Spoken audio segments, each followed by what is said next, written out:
পাকিস্তান থেকে আবদালি ক্ষেপণাস্ত্র কিনছে বাংলাদেশ। ভারতে বেশ কয়েকটি গণমাধ্যমের এমন খবরে নড়ে চড়ে বসেছে দুই দেশ। বাংলাদেশের অধিকাংশ গণমাধ্যম এই খবরটি বেশ ফলাও করে প্রচারের পর দেশের জনসাধারণও সন্তোষ প্রকাশ করে নানা মন্তব্য করছেন সামাজিক যোগাযোগ মাধ্যমে। আগস্ট বিপ্লবে শেখ হাসিনা পালিয়ে ভারতে আশ্রয় নেয়ার পর থেকে বাংলাদেশের সাথে সম্পর্কের অবনতি হতে থাকে দেশটির। ভিসা বন্ধসহ দীর্ঘদিনের বাণিজ্য সম্পর্কও একেবারেই নিচে নেমে এসেছে। অন্যদিকে ভারতের শত্রু রাষ্ট্র পাকিস্তানের সাথে বাংলাদেশের সম্পর্কের উন্নয়ন ঘটছে।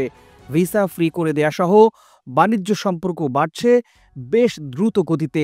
পাকিস্তান ভূরাজনৈতিক কারণেই চায় বাংলাদেশ সমর শক্তিতে স্বয়ংসম্পূর্ণ হোক, কারণ বাংলাদেশ সামরিক দিক থেকে শক্তিশালী হলে চাপে থাকবে ভারত, যে কারণে বাংলাদেশকে আধুনিক সমরাস্ত্র দিতে প্রস্তুত পাকিস্তান। এরই মধ্যে দেশি বিদেশি গণমাধ্যমে ফলাও করে সংবাদ ছড়িয়েছে বাংলাদেশ সেনাবাহিনীকে মিসাইল তৈরিতে সহযোগিতা করার বিষয়টি। এর মাঝেই ভারতীয় গণমাধ্যমের দাবি আবদালি ক্ষেপণাস্ত্র কেনার বিষয়টি।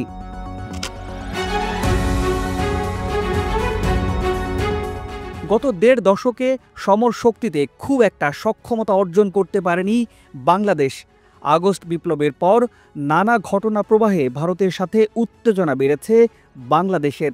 এমন অবস্থায় পাকিস্তানের কাছ থেকে 400 কিলোমিটার পাল্লার আবদালি ব্যালিস্টিক ক্ষেপণাস্ত্রের দিকে নজর দিয়েছে বাংলাদেশ। একটি রিপোর্টের বরাত দিয়ে এমনই দাবি করেছে ভারতীয় গণমাধ্যম মানি কন্ট্রোল।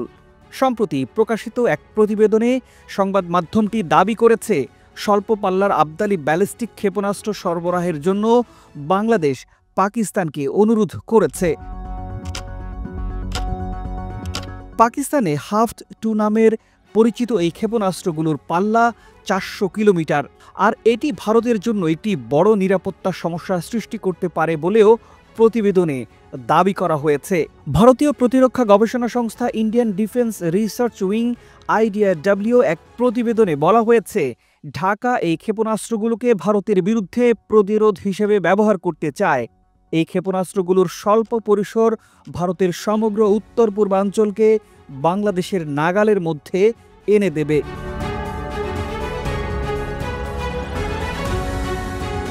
পাকিস্তানের মহাকাশ গবেষণা কমিশনের তৈরি এই কৌশলগত ক্ষেপণাস্ত্র ব্যবস্থা বর্তমানে পাকিস্তান সেনাবাহিনী ব্যবহার করছে। IDRW তাদের রিপোর্টে উল্লেখ করেছে, পাকিস্তানের কাছ থেকে কৌশলগত এই ক্ষেপণাস্ত্র বাংলাদেশের হাতে আসলে এটি ভারত ও বাংলাদেশের মধ্যে শক্তির গতিশীলতা পরিবর্তন করবে, যেটি সমগ্র দক্ষিণ এশিয়ার সামগ্রিক নিরাপত্তা পরিস্থিতির উপর প্রভাব ফেলবে। রিপোর্টে আরও বলা হয়েছে, আবদালি ক্ষেপণাস্ত্রের পরিসর সীমিত হলেও বাংলাদেশ এগুলো মোতায়েন করলে তা এই অঞ্চলে ভারতের সামরিক অবস্থানের বিরুদ্ধে প্রতিবন্ধক এবং পাল্টা জবাব দেওয়ার মতো উপাদান হিসাবে কাজ করবে। পাকিস্তানের প্রতিরক্ষা মন্ত্রণালয়ের তথ্য মতে স্বল্প পাল্লার ব্যালিস্টিক ক্ষেপণাস্ত্র হাফট-2 বা আবদালির ওজন 1750 কেজি। এই ক্ষেপণাস্ত্রে একটি একক পর্যায়ের কঠিন প্রোপেলান্ট ইঞ্জিন ব্যবহার করা হয়ে থাকে। গত বছরের সেপ্টেম্বরে ভারতীয় সংবাদ মাধ্যম বলেছিল, পাকিস্তানের কাছে বর্তমানে পারমাণবিক ক্ষমতা সম্পন্ন 6টি ব্যালিস্টিক ক্ষেপণাস্ত্র ব্যবস্থা রয়েছে।